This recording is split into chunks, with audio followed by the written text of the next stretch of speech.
We can't say that. Tota cancel Karma. We can't say that. Hello and welcome to another episode of the India Blues podcast. We're meeting after a week.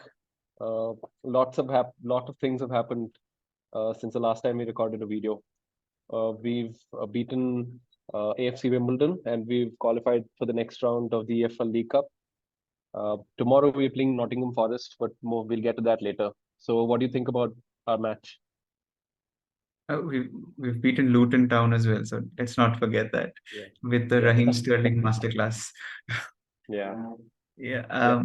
the both these games, I mean, given our form, I think they're good for the confidence of the boys. Although AFC Wimbledon was not as easy as it seemed like it would be, we kind of struggled a bit. We gave away a bad penalty, then we scored off a penalty and off an error that their goalkeeper made. So, and that too, we Yeah. had to bring on players worth 250 million combined to secure a win. Uh, but yeah, it's good to develop a winning habit. And 3 years ago, if we won against these two teams, we wouldn't even be talking about it. But Yeah. now we have to say things like it's good for the morale, it's good for building confidence, and that is Yeah. kind of the place where we are at the moment. I hope these two victories can instill some sort of a winning habit into the boys, Yeah. because Nottingham Forest will once again pose quite a threat. Yeah. Definitely. I hope like we continue the winning streak. And we need to, you said it, we need to win these sort of games by hook or by crook. It's never easy playing um, a League Cup game, especially Yeah. early round, irrespective of the opponent, because they're more likely to be more motivated and driven to try and give their fans something to cheer about as well. So this is the sort of win that we used to uh, take for granted, Yeah. even if we didn't play well. But I think we should get there again. We need to collect those points. We need to collect those victories even when we are having bad days, and that's good to see. Uh, I think Nizar Kansala also said that same thing basically, that we struggle to break Wimbledon down, and we had to bring on all of the first teamers to try and Yeah. get a win. Yeah, but I think that's not really bad. I mean, and Pochettino said it himself. He said that we shouldn't speak negatively about it uh, because we're still in the competition and Yeah. some other clubs aren't. Yeah. That was a nice one from him. Yeah. Yeah, I Yeah. mean he's already throwing digs at his old club, so yeah, I mean that's very endearing to see. Yeah. And speaking about the game, I was really impressed with Madueke's performance. I feel he's a player who can make a difference against bigger teams as well. I hope he gets more playing time, especially against supposedly smaller teams like Nottingham Forest and Luton Towns. I hope Yeah, we get to see a bit more of him. yeah, yeah. I mean, towards the end of last season, he did start to really express himself on the pitch, and I hope he continues to do that. I mean, he is showing a lot of confidence. Yeah. I think he should. Yeah, I think he should capitalize on whatever chances he gets. And I mean, it's a close call between Mudrik and Noni right now. I think Madueke slightly edges it at this point in time, for me at least. Yeah, Modric hasn't made things easy for himself, has he? I mean, Yeah, his preseason was so good that he was bound to get a chance in the first team, but then he's missed a lot of. He's not performed at crucial moments, which is what yeah, actually is a measure of a player, whether you're yeah. whatever team you're playing for. So, yeah, Madueke wins it over Modric for me right now. I mean, what do you think about the matches not being telecast anywhere in the world? I mean, granted, we finished lower down in the table last season, but that doesn't mean like people don't want to watch Chelsea matches. It was weird because after the game ended, they broadcasted the game on the Chelsea Fifth Stand app, Yeah, gave the whole game, yeah, but they didn't show it live, which was pretty weird. If you yeah, have a camera set up there, just show it yeah. live.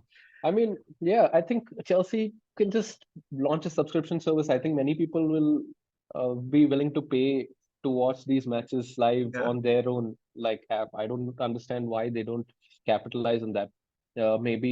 Maybe it's unfair to the match going fans. I don't know what the thinking is, Yeah. but I think if Chelsea TV had a subscription service and we got to watch some of the matches at least on their own app, I think that would be great, especially for us fans in India, where Yeah. especially for these League Cup ties, and Sony Live is horrible, and we have to go to Geo TV for these EFL League Cup things, and I mean, yeah, Yeah. there's a missed opportunity there. Yeah, the coverage is also, I mean, the commentators, the Sony Live commentators look like someone's disturbed them at 3 a.m. or something.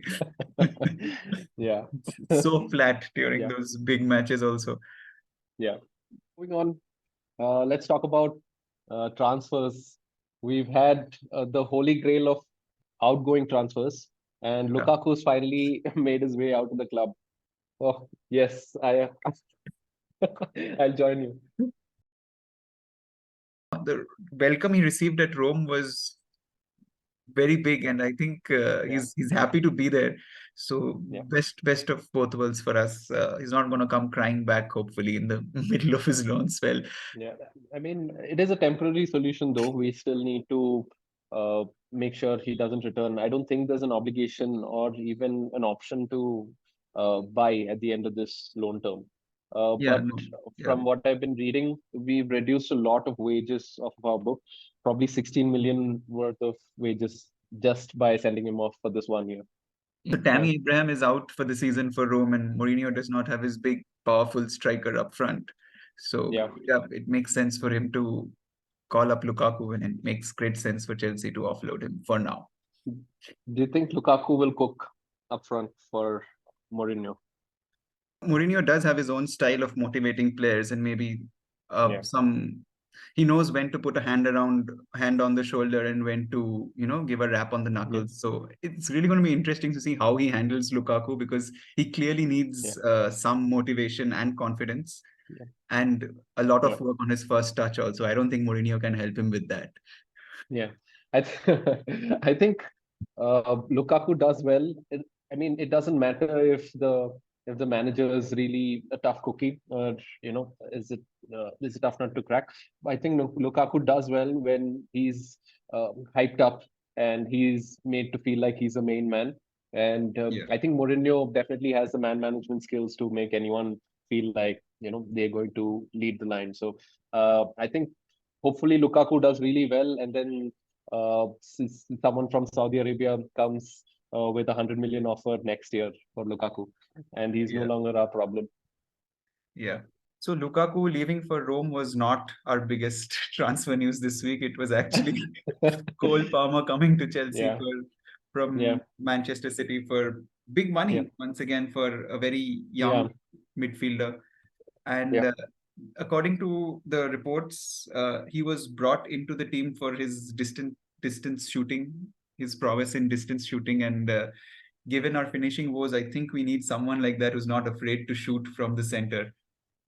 I mean, we had a number of uh, names that were being thrown around, tossed around, that were in the fray, and it was a big thing. Even Fabrizio said that Chelsea is trying really hard to keep this under the wraps and Yeah. to make sure it doesn't leak out into the press, especially after what happened with Olis. But I don't think anybody expected Palmer to be the one we end up signing after all of this. Uh, Yeah. but all being said, he's still an unproven talent. There's still loads of uh, potential, definitely. But I don't think he scored a Premier League goal. If I don't know if I'm wrong, if I'm right there. But yeah, so he will also need to prove himself.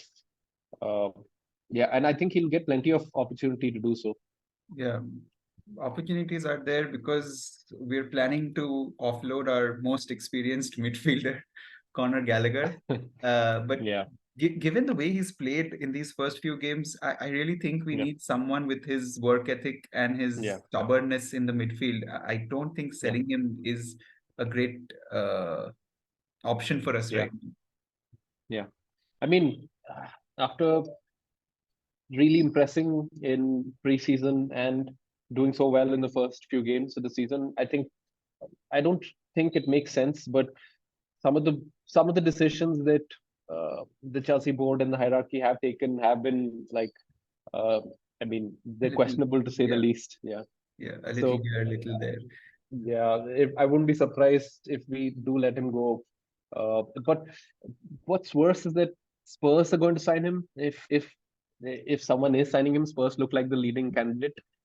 Because today's deadline day, and I don't think anyone's going to outbid Spurs or join the race for Gallagher at this point in time. And I wouldn't really want him to join Spurs and strengthen them. Uh, Yeah, yeah, he is in form, and I think he'll be a good addition to Spurs team. yeah. But if he stays, he can be really useful to Pochettino, and and he's shown that he's willing to do the dirty work. I really think that we should keep him unless we get like 65 million for him or something. Yeah, especially with Caicedo starting a bit slowly and Yeah, taking some time to find his feet here. I think yeah, Gallagher is doing a good job of holding that line just above the defense. So yeah, yeah, it would be a loss for the midfield. Uh, yeah. what do you think about the future of Chelsea's youth academy now? Now that everyone we're signing is literally under 20. Yeah. I mean, we're also signing Brazilian wonder kids left, right, Yeah, and center. There's a notable number that we signed this transfer window itself, and what the future for the academy is going to be, I think we're still definitely uh, going to churn out a lot of good talent, but they might find it tough to break into the first team. But that's where the multi-club model comes in. The last I heard is we're buying a stake into Sporting Lisbon as well. So that yeah, would be a huge piece of business if that does take place. So this multi-club model might yield a lot of results for us in the sense that a lot of these young players can go out on loan and you know get some yeah. solid first team action. Yeah, but they'll mainly be going there to be sold to some other club. We're not going Yeah, to yeah, be able. They're not going to get much of a look into the first team that is yeah, there. And yeah. Definitely, it's a talent farm yeah, approach basically. Yeah. So one more mm, notable signing.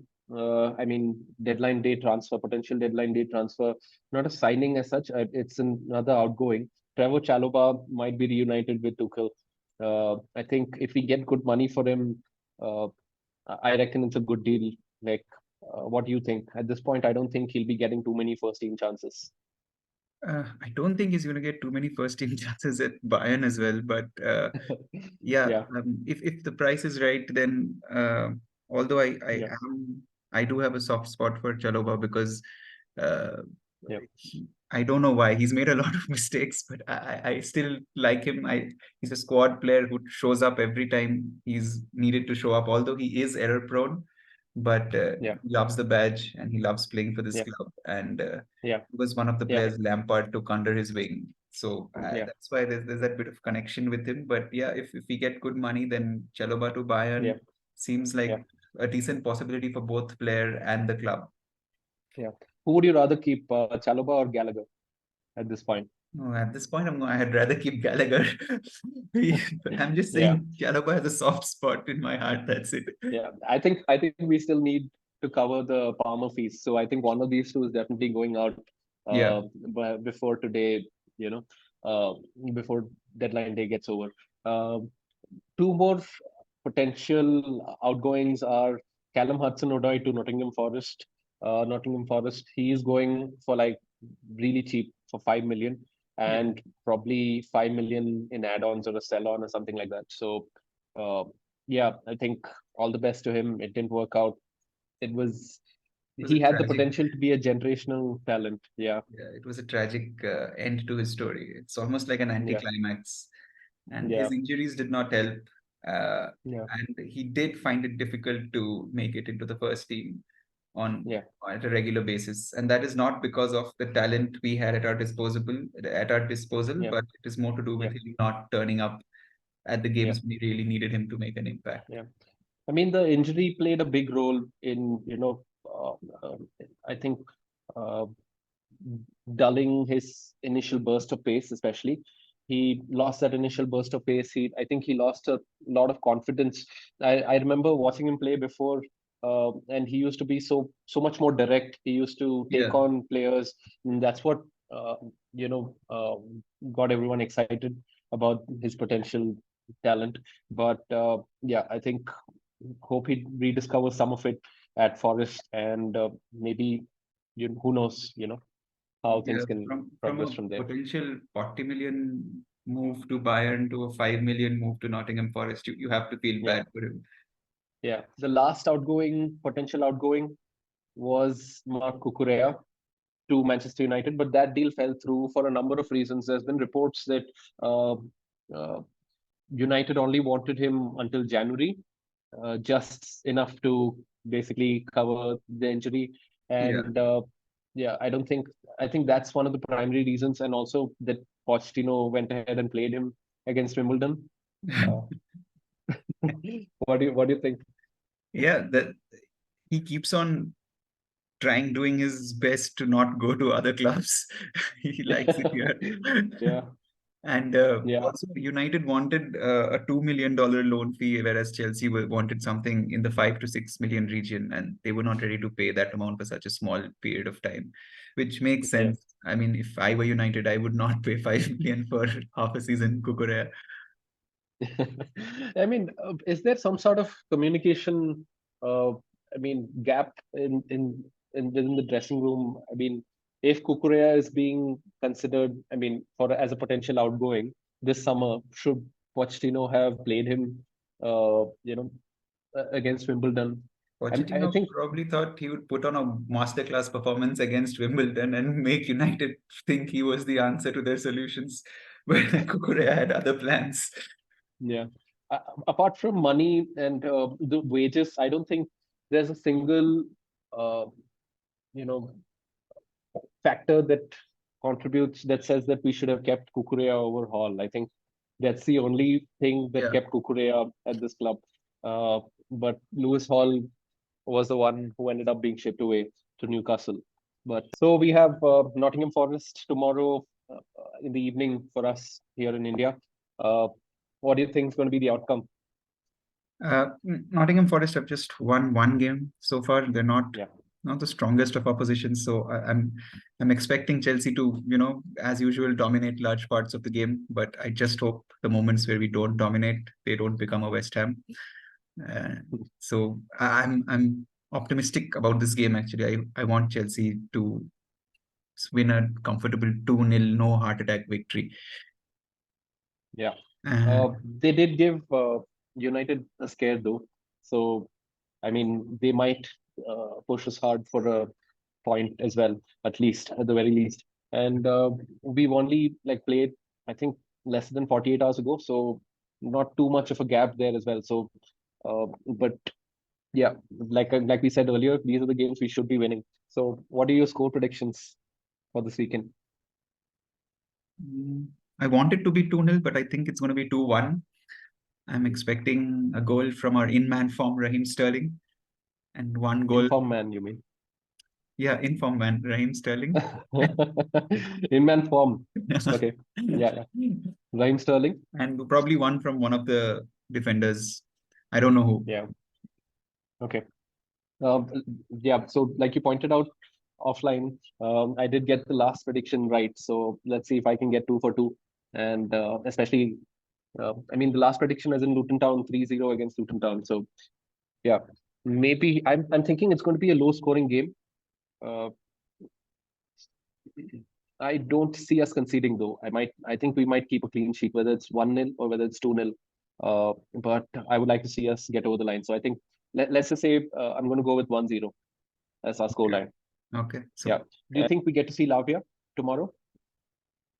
he may come off the bench, but I think we're gonna start with Caicedo, Gallagher, and Enzo as usual because I don't see a reason to break up that trio. Yeah. They've just started finding some chemistry, especially in that Luton game. Yeah. So and with Caicedo not being at the best of his form yet, I think Gallagher will need to put in that extra shift to Yeah. protect the back four or back three, whatever is there. And Enzo, coming fresh off his first goal for Chelsea, will probably be a lot more confident going forward. Yeah. Yeah. Unbelievable. We didn't get to watch Enzo's first goal live. Yeah. Yeah. Yeah. So I think we've covered everything for this episode. We'll, hope Chelsea wins tomorrow, and we'll catch you in our next episode. Yeah. Okay. To Do like, share, and subscribe. comment also. But comment nice things.